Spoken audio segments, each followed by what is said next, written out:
Hello, my name is Paul Glumaz, and today is the 6th of February, and I am a 45-year veteran with the movement of Lyndon LaRouche. I started in New York City, as you can tell, and I made it to Buffalo, then Rochester, then Syracuse, eventually the West Coast, and ultimately the ultimate place of all places, Seattle. And this segment is being brought to you by General Welfare Presents. So, it's very interesting what's going on. I once wrote an article on the FBI. And in that article, I went into how the FBI, over many, many decades, cultivated from a very early age many of their informants and their sources. And these went into the trade union movement. They went into the left. They went into the right. You know, they went into the African American. They went into all these different areas, and especially into the media.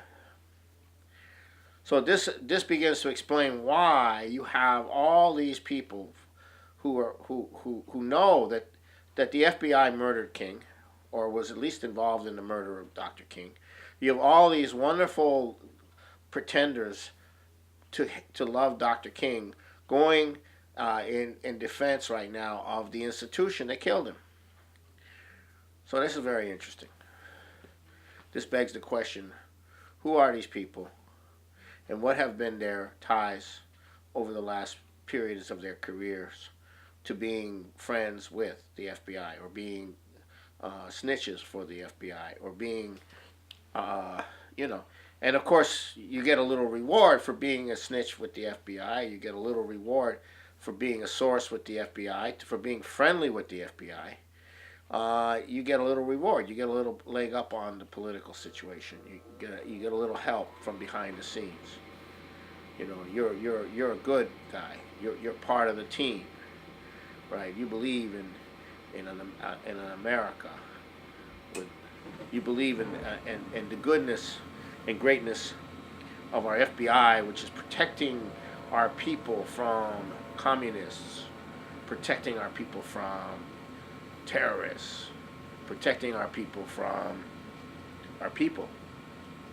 So we have a specter of all these left-wingers and right-wingers and coming out defending the integrity of the FBI and the wonderfulness of Robert Mueller, and on and on and on and on. It's nauseating. The entire Democratic Party the entire Black Caucus is loving the FBI, even though many of them barely escaped going to prison because of the FBI. Maybe they made a deal with the FBI, but FBI ran Operation Frumention back in the 60s, the 70s, the 80s, the 90s, targeting FBI officials targeting African American officials with sting operations, because according to Hoover and his successors, the African Americans were genetically not qualified to be responsible members of our elected society. So you have this crazy situation where everybody's defending the FBI. Everybody's, swinging for the FBI.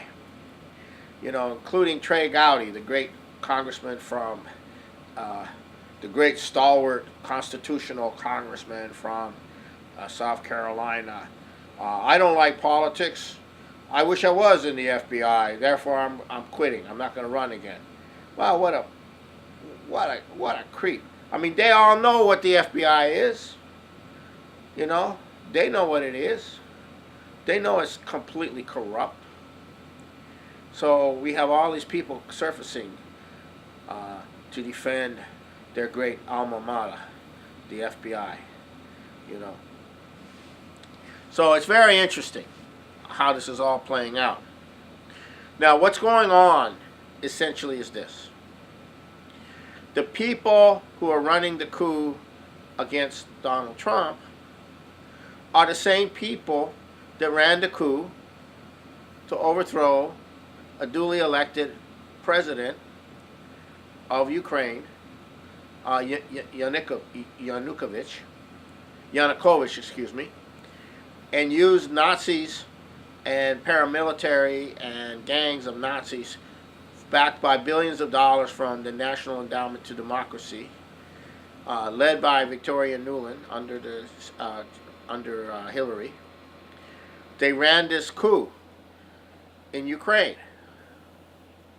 And it's the same people involved in the State Department and in the U.S. Justice Department that also have been running a coup against Dilma Rousseff and Lula in Brazil. And it's the same people who are running a coup against Donald Trump. Now this is very interesting because that's what's going to start to come out because the Nunes memo, the first one, that's only the first one. That's all about the FISA warrant. Okay? The next ones go into Christopher Steele and his relationship to Hillary Clinton and the State Department as a source of intelligence and policy involvement in the whole Ukrainian situation. So you have Christopher Steele in the middle of U.S. policy as a source of intelligence, as a partnership with the British in running the coup in Ukraine. And Adam Schiff's biggest backer and donor is a Ukrainian billionaire in the United States who supplies arms to the Ukraine, right? So there's this whole Ukrainian Nazi thing totally tied in with this whole Christopher Steele. Christopher Steele was very much active in the period, like around 2005, 2006, 2007. He was very much active in the whole FBI, in the whole apparatus, or maybe a little bit later on, in the whole apparatus in the FBI that was dealing with the Eurasian Crime Unit. This is where McCabe comes from. This is where all these people come from. They were all involved in this whole Russia stuff. Russia criminal, the criminals, and the underground, but they were all part of running an operation to bring down Russia. Because what was bringing down Russia was organized crime. And then Putin started to put on some controls. So this is the anti-Putin crowd in the British establishment, inside the FBI, inside the CIA, inside the Obama administration, including Obama. This is a network.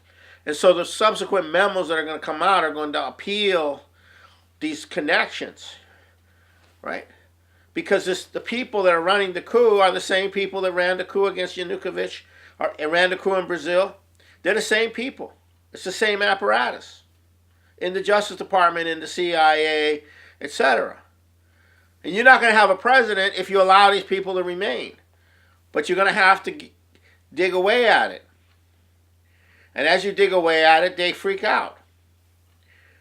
Because it's not just one person. It's a complete network of people who are bound together by their involvement in trying to destroy Russia, trying to destroy any government in Latin America that wants to develop their countries. This is a network that answers to the financial crowd in London, answers to the financial crowd in Wall Street. Okay, this is the crowd, and so this is what you're dealing with. So this is very important. Now, there's no stepping back. We have gone beyond the point of going back to the way things were, because the way things were are no longer. You cannot go back. Either you end up with uh, a dictatorship being run from the bureaucracy, from the FBI and the intelligence community with the help of the media, or these people are defeated. There is no middle ground, and everyone's going to dig in. Okay, there is no middle ground. It's one you're either gonna take them down or they're going to take you down, and that's what's happening. So it's going to increase. Now, at the center of this is Obama. Obama is playing a very key role in all of this as we speak. He has 30,000 people out there prepared to go into demonstrations everywhere and anywhere. This is a resistance network. Never in the history of this country has a president created a potential terrorist resistance movement internally in the United States of people who have signed up into a kind of quasi militant entity to run riots, to run chaos, to go in and intervene and disrupt events, disrupt the function of the presidency. Of course, that's not an adequate force in terms of the population, because the population is not with those people. But it's a disruptive force. And that's what you have in the United States. The United States is going into a political revolution. Okay, and that revolution also is going to be fueled by the increasing crisis in the financial system. The stock markets have been going up like crazy as a form of inflation, as a form of the increased money supply finding its way into increasing the values of real estate and increasing the values of corporate stock, and increasing the debts overall without any real increase in the real economy. This is a process where now, according to the Federal Reserve, I believe, it takes $4 of pumping to get $1 of economic activity. That's pretty bad. That's a bad ratio. That's 4 to 1. So they have to create $4 of debt to create one dollar of economic activity. This is not sustainable. So if they raise the interest rates, they blow everybody out. If they don't raise the interest rates, they blow everybody out the other way. You either go one way or the other, but there's no exit. The only if you radically change the system by reinstating Glass-Steagall and creating a credit system, are you going to have a chance to protect your real economy. And your real economy otherwise is going to get wiped out in this financial collapse, and then you're going to have chaos. So you're either going to have to adopt Glass-Steagall and a credit system, or you're going to have chaos. Now, it's very interesting. Tonight, earlier tonight, I was at an Asian business forum, and they kind of tiptoed around the whole question of the two China experts. They kind of tiptoed around the whole issue of the Belt and Road, and I raised this issue that the Belt and Road was a massive infrastructure to develop the world, and in this both public and private discussions, the expert who had worked extensively with as a consular official in China, and he'd been a tremendous experience. He said, "Yeah, I mean, look." He said, "Look, there's a lot of U.S. companies now that want to do business, participating with China in the Belt and Road and developing manufacturers. But there's all these security, political and security issues." And I say, "You mean the financial system based on financial speculation does not want a physically driven economy, and they feel threatened by what's going on?" And he says, "Yeah, but I said China's going to do this no matter what. Are we going to go to war, or are we going to work with them? He says, well, that's the issue, and that is the issue. That's the issue.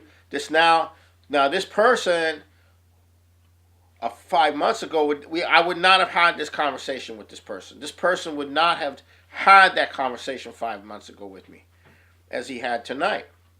So this is what we're looking at. We're looking at the development of an awareness in the business community of the United States that if they want to rebuild America, they have to rebuild the productive infrastructure of the United States, and they have to build the manufacturing sector of the United States to take advantage of an advanced workforce that we have, so that these industries can participate with China in the global economic development. That idea was now being circulated.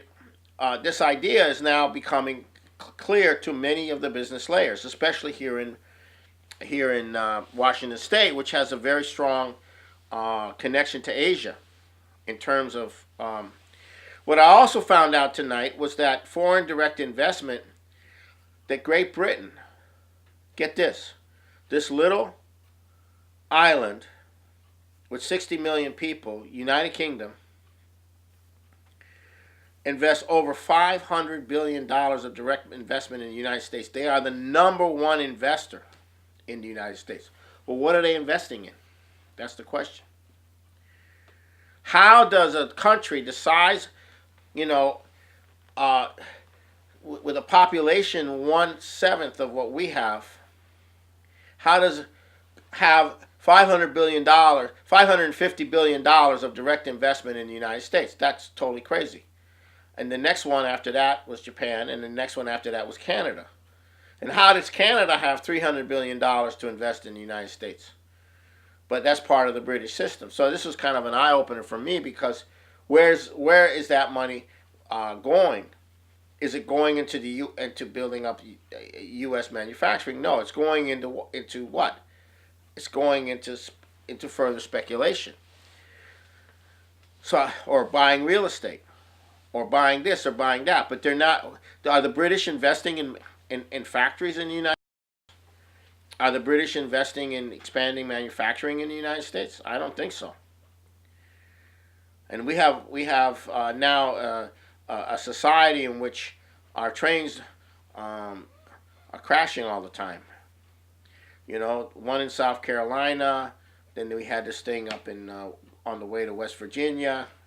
We had this thing here in DuPont in Washington. That's 3 train wrecks in the space of a few months.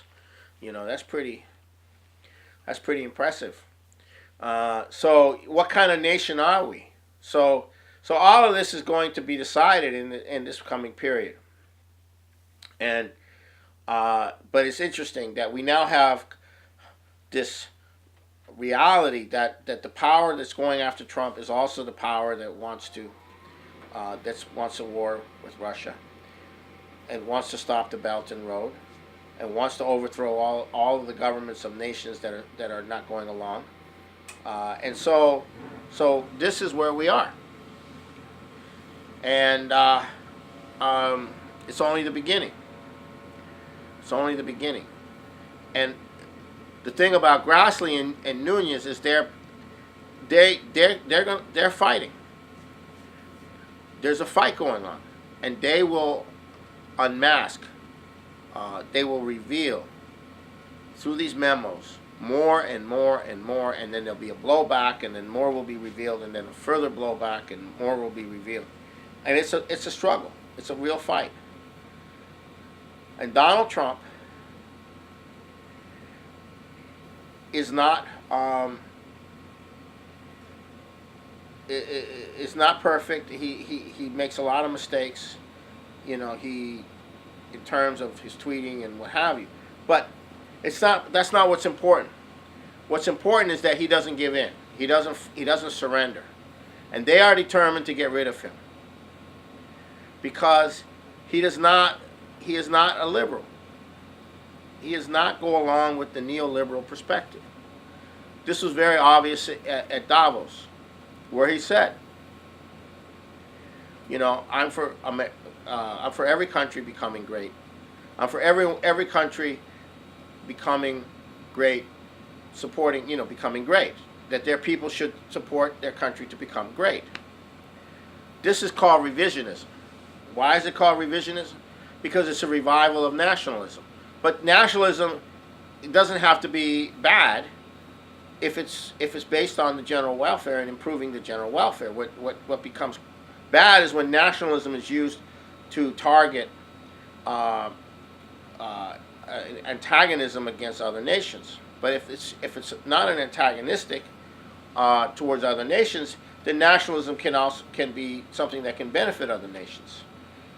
Because so the whole idea that Trump represents is he is essentially opposed to the neoliberal order, and so this is causing everything to be turned upside down. Because what's happening is countries are having to figure out where is the U.S. going to go. They don't know where the U.S. is going to go, so they're breaking from the neoliberal order. But going to a nationalistic order where every country is competing against every other country is not a solution either. There has to be a commitment to global development, where each nation plays a role in improving themselves and improving others. And that's the system we have to go into in terms of international affairs. And that's not exactly where Trump is at this point. And this was evidenced at the Davos conference. So you had three different positions at the Davos conference. You had the neoliberal position, we want to save the neoliberal world order. You had the Chinese position, which was, look, the Belt and Road is the only way you're going to save anything. It's the only way you're going to prevent a collapse. It's the only way that humanity has to go. We have to develop. And then you have the Donald Trump position, which is neither the Chinese position nor the neoliberal position. So it's a very weird situation that we're in. So it's not clear where it's going to go. But we know that we have to get LaRouche's 4 laws in place ultimately in the crisis or before the crisis, if there's going to be any chance of the United States not being destroyed. So now we went to Lansing, Michigan, the capital of Michigan, and met with state legislators. And we found a tremendous opening, just like we found in West Virginia, just like we found in these other places. So you have to ask yourself what's going on. Well, what's going on is that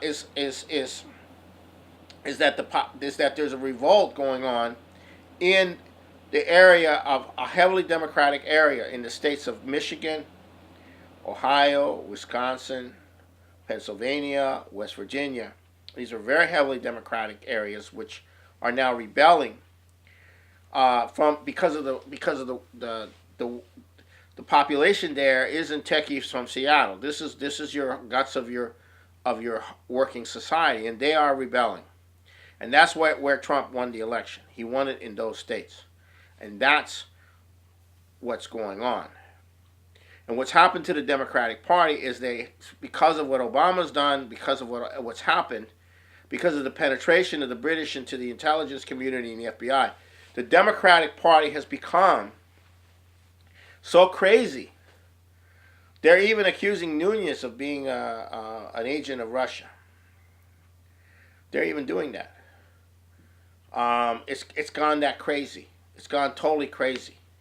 And Russia is everywhere. Russia's interfering in your election. Russia's hiding under your bed. It's like the good old days, you know, when the FBI and Joe McCarthy were going crazy, you know, there's communism, hunt for communism. Now we're going to hunt for Russian sympathizers. So then they passed a law in the Congress forcing the president to have to come up with a bunch of names to sanction in Russia. So they went in, got the names of all the richest Russians, and then they got the names of all the top bureaucrats, and they put the list because they had to do it by Congress. And then Trump says, well, we're not going to enforce any sanctions against him. And so Nancy Pelosi freaks out and says, what do the Russians have on Trump that he won't carry out Congress's, mandate? That's how Nancy Pelosi thinks. That's the world for her. Who has what on whom? That's the system. That who has what on whom? It doesn't. There's not one thing to do with what's right. There's not one thing to do with what should be done. It's who has what on whom. And that's the system that is now coming down. Who has what on whom? That's Nancy Pelosi's view of the world. Everything is run that way. Everything. If you're a politician, you learn that. If you want to remain a politician, you learn that that's how it works. Who you know, who are the big money supporters, and who are you in favor, in whose favor you are, and it has nothing to do with what the people have any concern for. It's all bullshit, and that's why they're freaked out, because the improbable happened.